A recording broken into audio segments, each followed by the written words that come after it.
Pupunta ka dito o hindi? Scammer ka eh. Hindi po sir. Tangat-tangat takot na sasabihin, hindi mo alam paano nakasagay yung tao. Mas kinalok sila ng Petre. Dalawa silang kasama. Ako po sila po ako kasi normal sa'yo po ako sir. Pinarap po nila ako. Parang nila sa akin sir, sabi ko, saan po kayo? Sabi, isip San Lorenzo. Metro ba yan? Metro po. Dito po yung metro. Tapos pagdating po ng sir, ng mission namin, sinisingin na po siya ng itong sama niya. Ganun, tapos nabigay po siya ng 150 at sandaan at sikla tabi. Di ko nila na sir eh. Imposible. Ito sir. Huwag mo ko pinagluloko Ito po sir. Nagawa mo kami tanga eh. Ano yun, mag-hold up kayo? Ay, hindi po.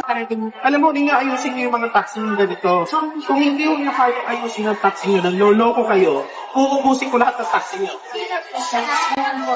Scammer ka eh. Hindi po sir. Tangat-tangat takot na sasabihin, hindi mo alam paano nakasagay yung tao. Kasi sir, ano po? Kaso naniniwala kayo sa kapiran niya.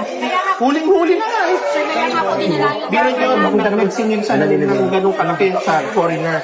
Pero mahirap ang gobyerno, ayusin natin itong natin para mga turista. Tapos ito manloloko. Kaya nga sir po, sinurrender namin yung driver po. Kahapon pa po namin siya pino-ordinate na pumunta ng At garahe. ang galat ng tatandaan mo yan.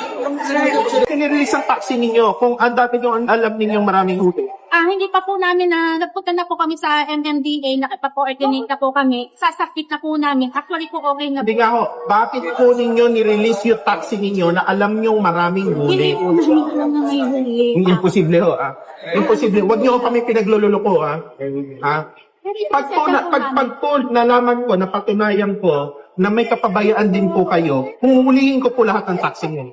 Nagsusuporta kayo ng mga ganitong tao Hindi eh. siya po sumusuporta. Kaya po, Saan kayo nakakita? Ito, harap-harapan ng lolo ko. sir, kaya po sinurrender Imbis po na, namin.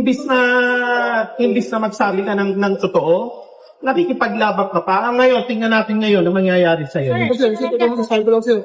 Dalang mo sa side ko sir, hindi mo musuman. Sinungaling ka. Saan ka nakakita? Ikaw ma'am, ilang years na kayong taxi operator? Actually po ako po yung employee po ako na. Ilang years na kayong employee? After po sa po. Maniniwala kang biglang may sumakay na isang na kasama niya? Hindi ho nyo kayang kontrolin yung mga driver niyo. Tumigil kayo sa paghanap buhay ng taxi. Nakipag-coordinate po Ganyan, kami. kung hindi po kami naglabas ng show cause order kagabi, hindi naman kayo makikipag-coordinate Hindi, eh. Ba't ako huli na kayo ngayon? Pag sisinungaling ka sa akin, sasabihin mo registered kayo? Dala ko po yung certification lang po sa Ay, ano ito certification namin? Kami na LTO. Sabit lang po tawagan. Ano yan, peke? Pinagawa mo sa recto? Hindi po sir. Ito po, papunta po naman po. Kaya na po ako sa LTO Pasay na nakaregister. Abusado kayo eh. Papaimbestiga ko lahat ng taxi ninyo. Wala po sa problema. Parating na po Loloko ka? yung monitor na. Ako pa lolokohin mo? Hindi ako bastos sa babae, pero harap-harapan niloloko mo ko. Ay, ano ito? Ano tong system namin? O, pareho chinek namin, unregistered kayo ah. Wait lang po. Galing na po kami sa Hindi na, dali na lang. Dali nyo yun, pinaglululoko nyo ako eh. Scammer kayo eh. Alam mo, dapat sa'yo kinukulong ka eh. Akala mo hindi ka namin mahuhuli? Kapal ng mukha mo, ipapahiya mo yung gobyerno dahil sa katarantaduhan mo. Pareho kung na-check sa system, sasabihin mong huwag mo kong pinaglululoko bakit ikaw nagpipixel-pixel dyan? Punta ka ngayon dito. Ano, hindi ka pupunta dito? Gusto mo ako pumunta sa'yo? Pupunta ka dito o hindi? Yon, so ito na yung taxi na nang scam sa isang sikat na vlogger, yung naningil ng 2,000. So yung naningil ng 2,000 for 5 minutes ride yung vlogger, kaya na-vlog siya. Ayun, dali, ito yung taxi oh. Yan, tapos ang sinasabi nung driver na hindi niya raw kilala yung sumakay sa kanya. So sa tingin ko, ano to yung modus operandi to eh.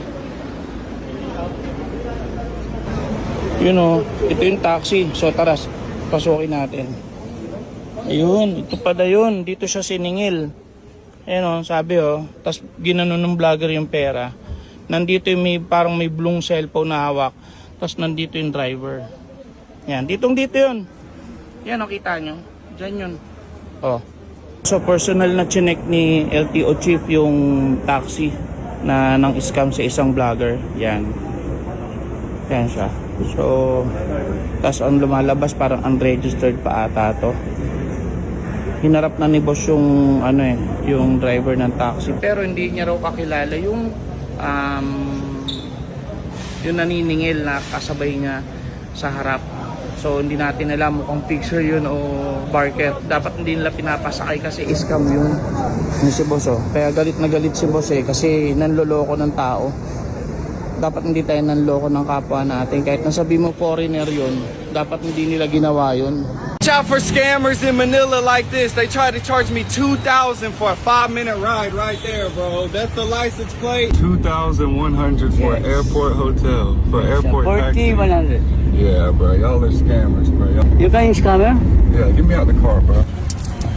Y'all Wow. scammers, bro. I'm not paying y'all no 2,000. Watch out for scammers in Manila like this. They try to charge me $2,000 for a 5-minute ride right there, bro. That's the license plate. 2,100 for Yes. airport hotel, for airport 40, taxi. 100. Yeah, bro. Y'all are scammers, bro. You can scammer? Yeah, get me out the car, bro. Y'all Wow. scammers, bro. I'm not paying y'all no Mo. 2,000.